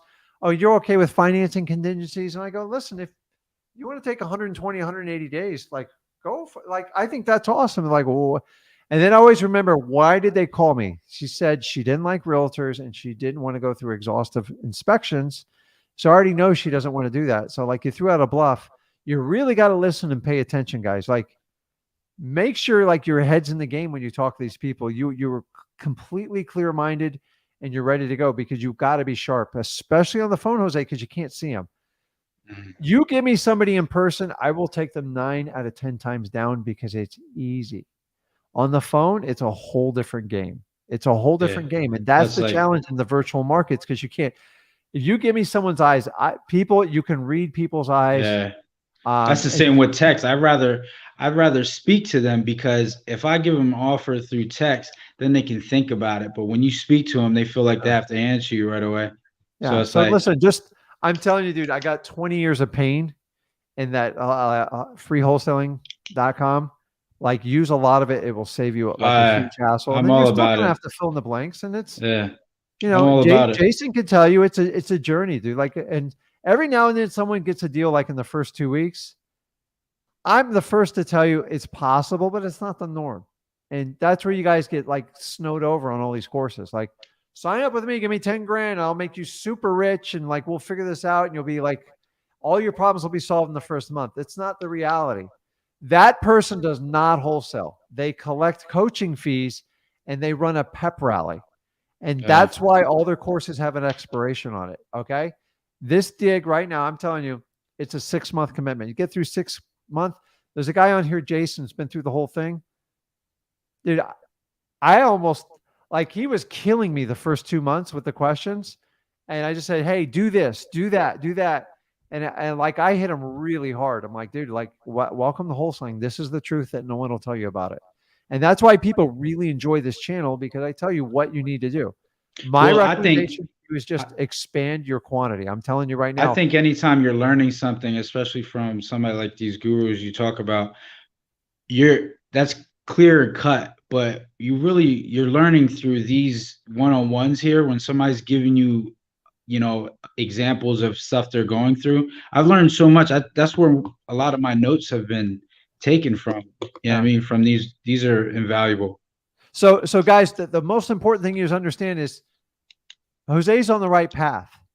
But if he stays in the theory world, like he just stays on a course or reads a book, even if he doesn't use me, is how you truly learn wholesaling is by taking an incredibly high amount of action, because the action is brutally uncomfortable in the beginning. But when he makes a mistake, he intertwines, and I go, hey, remember in free wholesaling, I want to tell you that? You're like, oh, that's right. That's why we do that. That's why we take non-refundable deposits. That's why we do these types of contracts. This is why we do 2-page contracts. That's why Rick says it takes 6 touches on a probate. That's why Rick says to overcome resistance, you got to use persistence. And then but you have to learn each lesson individually. I've probably answered each one of these questions thousands of different times because everybody has their own way of interpreting it. And it's like, that's why, like, our school systems, the problem is if we would just if we would take actions while we're learning, we would learn so much more. But like, if I taught you wholesaling in a textbook in like a classroom setting, you guys would get killed out in the market. You would be destroyed because that's not how the real world works. Yeah. And I'm here to tell you, every course you take is theory from people that most likely don't wholesale anymore, and they've scaled their coaching programs, and they're going to tell you how it's going to go down. Dude, I'm in the fight every day, dude. Like, I see it every day. Now, I'm not out there doing the contracts. I put in my time in wholesaling, but like, I'm one of these sick people that actually enjoy this stuff. Most coaches I meet and stuff in this business, they want to get out of wholesaling as fast as possible. And you know what? They have that right. And if you put in the time you want to do that, you don't have to do it forever. But like, it is a division that's always made me money, and like, I would never stop. So I hire a staff to help me keep going, and I just kind of quarterback. I don't quarterback it. I don't even coach it. I don't even GM it. I just go from like, hey, we make money this month. What do you guys want to work on? And my favorite thing is to hop in a car to go deal with a real challenging seller on a screwed up situation. I'm like, and here's what I do. I go, what are we going to do if I take this down? Who's doing what? And we're going to put a crazy bet on the line. If I do this, you're washing my car for the next 4 months. End of story. I mean, like, you can't even hire anyone else to do it. You need to get out there and detail it. I'm going to put a little sign out there when you wash the car. Because honestly, I prefer they go out there and learn the lesson. But every now and then, I don't want to lose money. And if like 50 grand's on the line, I'll go out there and do it because it's like a challenge, you know? Yeah. And I don't always win them, by the way. Sometimes I'm washing the car. So, but keep doing what you're doing. You're on the right path. I'm just telling you, you got to get awkward and uncomfortable. And then that's what's going to push you in it. And like, you got to be exposed to as many people as humanly possible. And then that's what works when you do it. All right, okay, man, thanks. Okay, Jose, I'll see you on the on the next live. Just come on out here, okay? All right.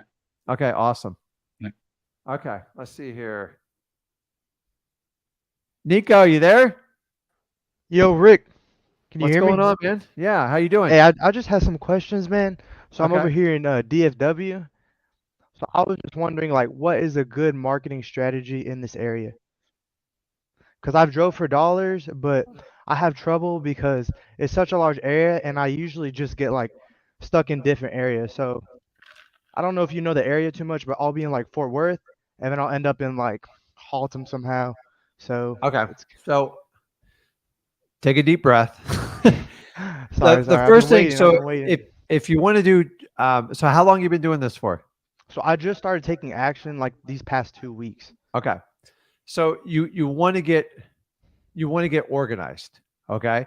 So I love driving for dollars because in my opinion, it's one of the fastest way to get deals because you cut the list out and you kind of cut the middleman out and it works really fast. So how long have you, so are you from that area or you just moved there or what's your situation? Yeah, so I live over in like Bedford, so it's pretty much by the airport.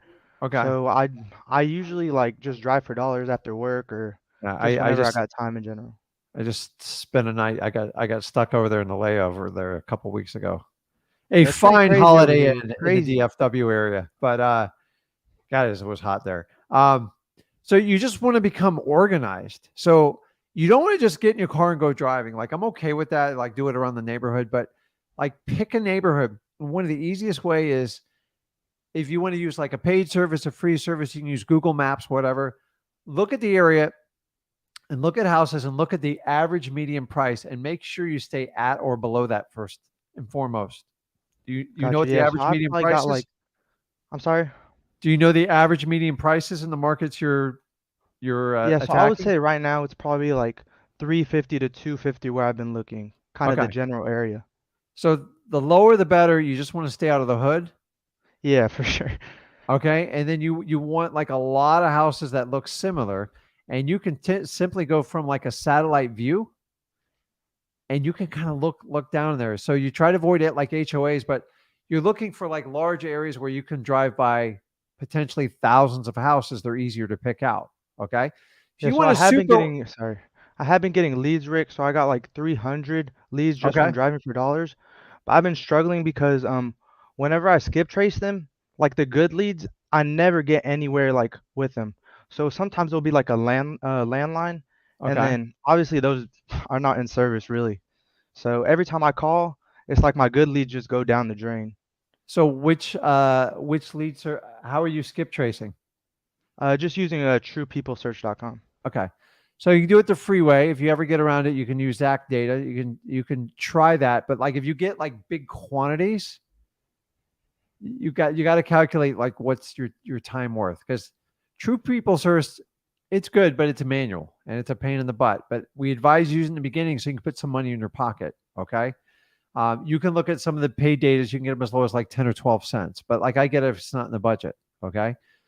Another service you can use is also the Driving for Dollars app, DM Zach. You can use that, but once again, it's not a requirement. Okay, it just you have to organize your attack. If you can't get good skip tracing, then you're going to drive yourself nuts, and you're going to have to find another way to do it. So, have you ever looked at doing reverse driving for dollars?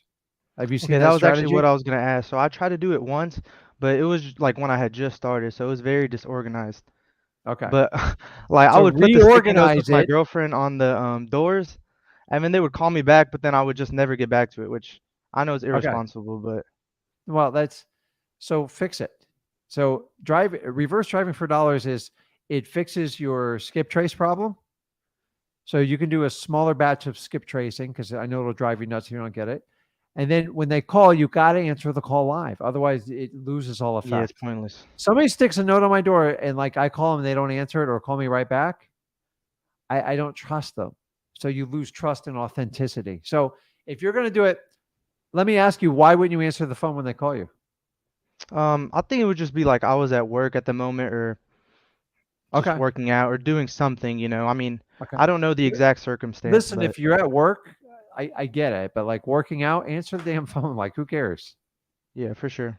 Like, I'm just telling you, if you want it, you'll go get it. If you don't, you're going to keep making excuses. I want you to succeed. Do the reverse driving for dollars. And I'm telling you, it's really effective. You're young. You can have people jumping in and out of the cars. I hate doing that. But like, I didn't have that strategy when I started. I didn't think of it. It was like, it would have been brilliant. I would have killed it. Okay. I think it's your best. Driving for dollars is hands down one of your best ways. Number two, are there any bandit signs in any of these like outlying neighborhoods, like near like major traffic intersections? Have you ever seen any signs out other than election signs? I mean, not recently, but I remember in the past, like when I was a kid, like it was big. Like there was a lot of wholesaling stuff, but Yeah. obviously that was back then. But no, not at the moment, no, sir. So listen, you don't have to go big budget. I don't want you to go out and buy signs. Either go buy Home Depot or find a local sign company, buy like 5 or 10 signs. I prefer 10, just blank white, 18 by 24. You can cut them in half with a box cutter and then go get some steaks at Home Depot. You can cut those in half. So I've given you a 50% discount right off the bat. Get a those big black Sharpie markers are like $2 or $3 at Home Depot and write your message on there and go stick them out and answer the dang phone. Dude, they Yes, sir. work phenomenally. Like the question is, can you put them up and just make sure you're not breaking a law? And if you're not going to go to like do the po for it, do it. Like you got nothing to lose, dude. You're just trying to generate traffic. I did Gotcha. bandit And signs the first part of my career. I made a ton. My son, when he started getting the business, I said, well, I don't do bandit signs. Why don't you try this? I was like thinking, well, I don't know if they're going to work anymore. Dude, he got 7 deals off of them. yeah, I'm So for like, sure gonna and do I that. thought they were dead, and we were in a pretty saturated market from what your guys' definition of it. Like, so just like you gotta think, guys, you gotta think, how can I get attention without going broke? And you gotta be creative in the beginning. Reverse driving for dollars, straight up driving for dollars, bandit signs, government list. Your challenge is always going to be the skip tracing because it is very taxing to do it manually through truepeoplesearch.com. Or you can get a batch of 500 numbers and then try to get the best deal through whatever service you want to do, and then kind of do it that way. And I'm just telling you, like, all you need is 1 or 2 deals, and then you can get a bankroll so you can start spending money. And then you go, okay, when I get some money, then I'm going to start professionally skip tracing so I don't drive myself nuts. Because the skip tracing is where it's at. Because if you can get a hold of these people, it saves you from driving around in your car. But in the beginning, do what you got to do, man. Reverse driving for dollars, do it. You're going to put on a yellow sticky note, and you're just going to write a simple message on there. And you just say, listen, I got a quick question for you about your house. Just put on there as Nico, and then put a phone number. Get a virtual phone number. Don't put your cell number on there, and answer the phone live. And go out and scatter out 10 bandit signs. Just do 3 at a time. 3, and then 3, and then 2, and then see what kind of call. 3. Well, that's not. Whatever. 3, 3, and 4. Whatever the number is. I'm not a mathematician. That's 6. Yeah, 3, 3, 4. And scatter them out. Because if you put all 10 out and they all get picked up in the first hour, then you're like, oh crap. So at least they get picked up in the area. You go, okay, I'm not going to put them out there again. And then you watch. And then you said you had a girlfriend, right? Yes, sir. Okay. Have her start looking. Go, listen, tell me where you see any bandit signs. Look for the mattress guys where they put their signs out. And then here's another thing is you can pair up with people putting out these signs. So if you have a mattress guy putting out a sign, you can put signs and go, listen, I'll split the cost to the guy who puts out signs with you.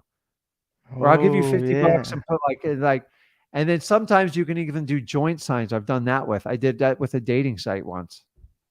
It was a disaster because people called me about the dating and then they called him about buying the houses. So don't do that. So we used to use both sides of the signs. It doesn't work. And just write on one side of the house and just say, listen, sell your house now, any condition, any situation, and put your phone number on there. That's it. And just open up a conversation and go look for it. You know exactly so what are the 4 things you're going to ask him for? Oh, sorry. You said motivation. Yep. What's the next one?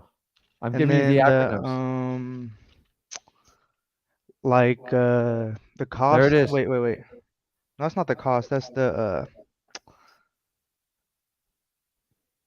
oh my God, I'm stumped, Rick. Condition. And then time frame. And then P. All right, I'm stumped again, Rick. Give me one more. Oh, the price. All right. Okay. I Guys, knew that. I'm nervous right now. I know. So I want so you're going to have to practice this because when you get your calls, and that's why you don't want to answer your calls because you're nervous about how you're going to respond to them. So to overcome that, you need to take these objections and deal with them. Okay. And then if you memorize MCTP, you can't screw it up because you're like, okay, motivation. He talked about time frame. What am I missing? And just take MCTP and write it on your hand. I don't care. Get a tattoo. Get something. Yeah, you ever see the tattoo is interesting. You do that. I got a trade-off for you. Don't do that, by the way. Nobody do that. But you ever see a quarterback? He's got the plays written on his hand. Yeah, he has the playbook. Yeah, for sure. Get your playbook, buddy. Like, honestly, you just got to be prepared when they call. You're never going to be perfect. So just get through it. And all you have to do is find someone with the right motivation. Remember, if they call you off of a bandit sign, odds are something's going on. Only people call to bug you off a bandit sign, or they're calling because they got a real problem. Either way, you're going to win. Okay? For sure. And I have one more question, Rick. So yes. I do have batch leads. So would you, to get good practice, would you just call high equities? Because there is a lot of good high equities in my area, I would say. Sure. I love high equity. Because I know you've said stick to what speaks to you. So would you just stick to driving for dollars at first and the bandit signs, or would you try to do the niche list like you said and other things like that? If I have the resources and the money for it, yes. So if you're already paying for a batch account, then take advantage of it. But the challenge is going to be in the skip tracing, right? Yes, sir. So that you're going to have to pick which poison you want to do here. The driving for dollars overcomes that. The reverse driving for dollars overcomes that. And the bandits, the bandit signs, you're talking less than $20, like period. Give it a shot. I'm trying to give you multiple angles because you only have so many resources to go. You need to find someone that's motivated. Okay. The other thing is if, work on like your government list, particularly like the code violation. Because if you get into that list, that's a hyper list it's definitely 100% worth if you want to professionally skip trace it, because it's like, those are really, really golden. And the ones you do driving for dollars, because you've already seen that there's clues that there's distress on the property. So what you want to do is go with the highest probability. Okay. So when I first did a list and we had to do them a la carte, and dude, they were brutally expensive. It was not uncommon to spend $700 on a list. Okay. If I was only going to spend $500, I'd spend 3 to 4 hours like micromanaging the filters on the list to find the highest probability. Because if I couldn't get a deal off this list, I was going to run out of money. So you got to take that same, go, okay, listen, I've got $200 a month to spend, whatever it is, include batch in that number. And then you just reverse engineer how you do those numbers and go, listen, I only got to get 1 or 2 deals to get out of this hole. You're going to have to fight to get out of it. And you need to look at it like that. Okay. Yes, sir. Just grind. Well, it's not really grinding. Remember, guys, you're not selling anything. You're locating. You are on a treasure hunt. You are looking for people with motivation. Now, I will tell you, you're in a market, the motivation is going to come out a lot sooner than later. And in my opinion, our markets are only going to get worse right up through next summer and fall. Yeah, I don't know if you've like seen the market over here, Rick, but it's crazy. Like my parents just sold their house, and the return they got on that thing was in like 4 years was just insane. I know. And remember, the key with all real estate is it's localized. So what happens in my market is not always reflective of what happens in your market. But a lot of people got to understand, a lot of real estate went up 60, 80%. So even have a 20% correction, the market's not going backwards. It's just not going crazy anymore. Okay. You got to understand, back in 07, 08, 09, the market went majorly backwards, like bad. And it was the first time it ever hit that hard and that strong. Now, I don't think this one's going to last super long, but the longer it takes to go down, the longer it's going to take to go up. You've guys already seen the stock market is literally melting as we speak. Okay. It's still got a ways to go, probably through the end of the year. Okay. And then the real estate is the last of all of them to finally correct. And I think we're going to be in the 15 to 20%. It could be a little bit more, but remember, a lot of markets went up 60, 80, if not 90%. So how much, think about that. If I sold you a stock that had an 80% gain and then the next year it went down to 20, you still won. So it's like not that bad. I get it. You're in a hot market. People like Texas and Florida a lot because of the political climate, the tax-free environment, and they could be sheltered a little bit. But Florida's been ramping up like long and hard, so we were due for this anyways. And Texas is already showing signs of cooling off. But remember, it's all localized. So, and remember, you got to look at like the data today and like be very careful of where you get your information from.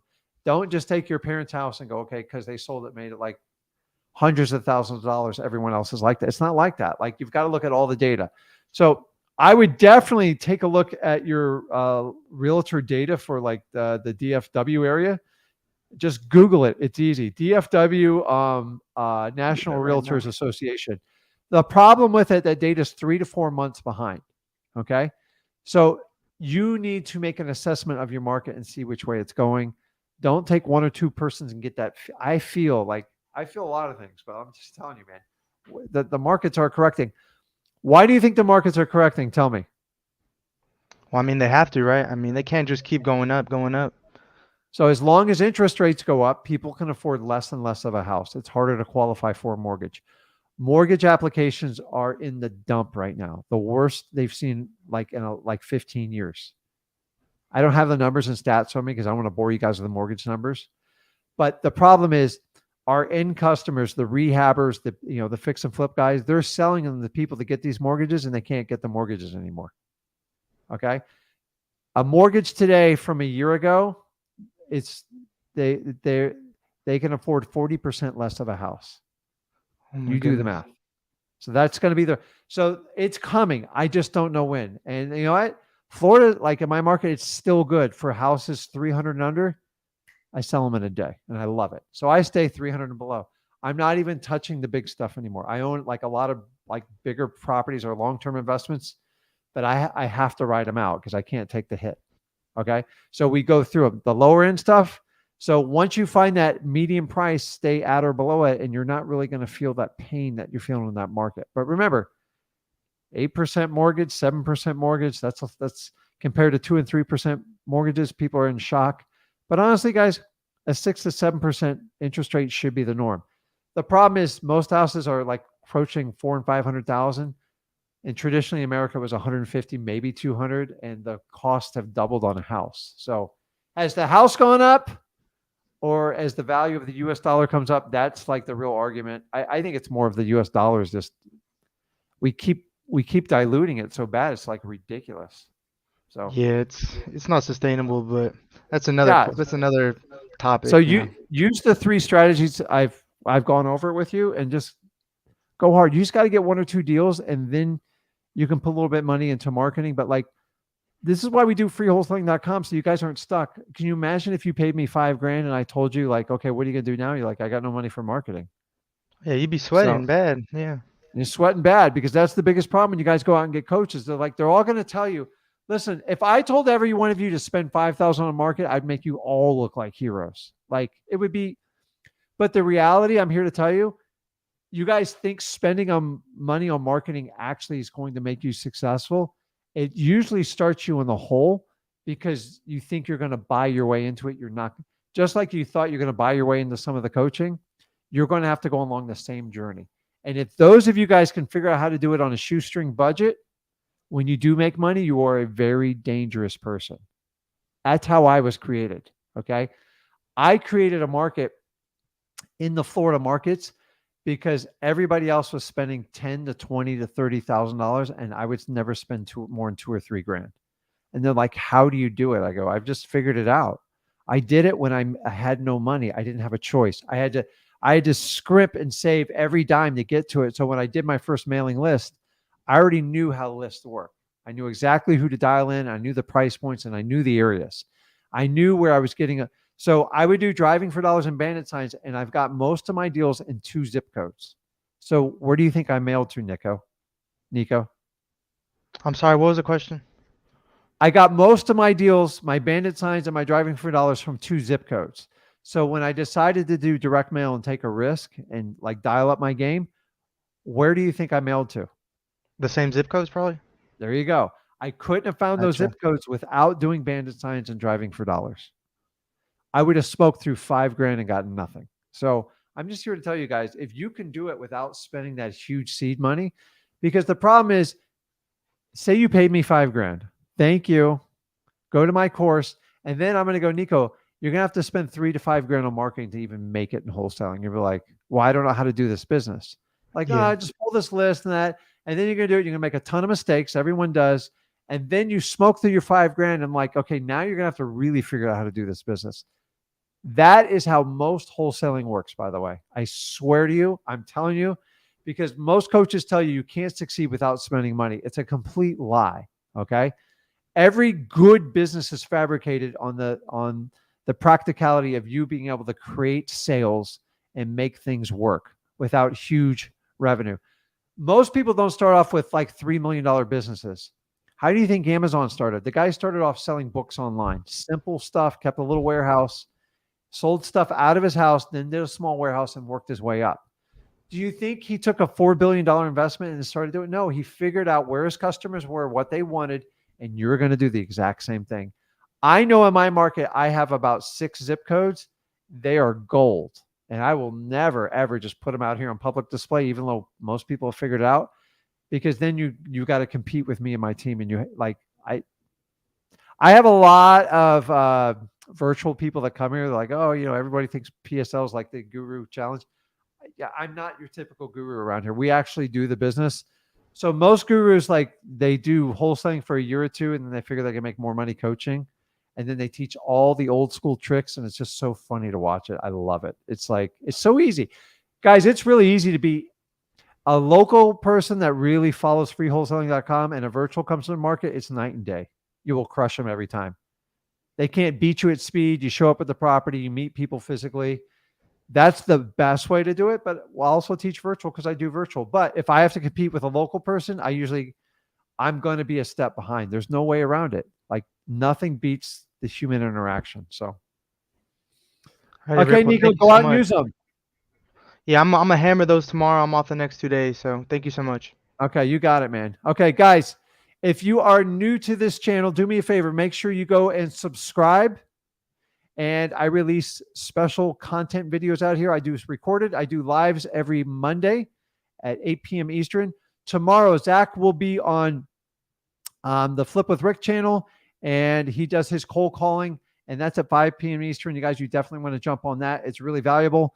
By the way, Zach is the only one that I know. I don't even do it. Like I fully admit to it. Zach, when he learned the wholesaling business, he wanted to do cold calling, and he's a master at cold calling. He's done hundreds and hundreds of thousands, and he still does them to this day. He runs a whole crew with it, and he is the only one to this day I know that does live cold calling consistently, randomly for you guys, and he takes deals down. Listen, calling a real estate agent is not cold calling, guys. Please stop trying to mimic by doing that. If you want to do cold calling, let your viewers pick the people you're going to call and pick random markets and call them. That's how cold calling works. That's where you keep it authentic and you learn. If you guys are going to do these preset recorded ones, stop it because it's ridiculous. Okay. I'm not a cold caller, and I'll be the first one to tell you I ain't going to do it. But my son's really good at it. He's talented at it. And he'll beat any grown man doing it. I put anyone to the challenge with it. But guys, check him out. He'll be on tomorrow at 5 p.m. Eastern. Make sure you subscribe to his YouTube channel, Zach Ginn. He has different content. He's the young guy. I'm the old guy. You guys know where to connect with us. Check us out on YouTube, Rick Ginn, Zach Ginn, and on Flip with Rick. We'll see you tomorrow at 5 p.m. Eastern. Guys, give me a thumbs up. I appreciate you guys. Just like lots of quantity. Go out and find motivation. Wholesaling, there is no cheat sheet for wholesaling, okay? If you're going to take a course to get around wholesaling, it's not going to save you any pain. In my opinion, it's going to make it worse. Check us out at freewholesaling.com. I appreciate all of you, and we'll see you guys tomorrow.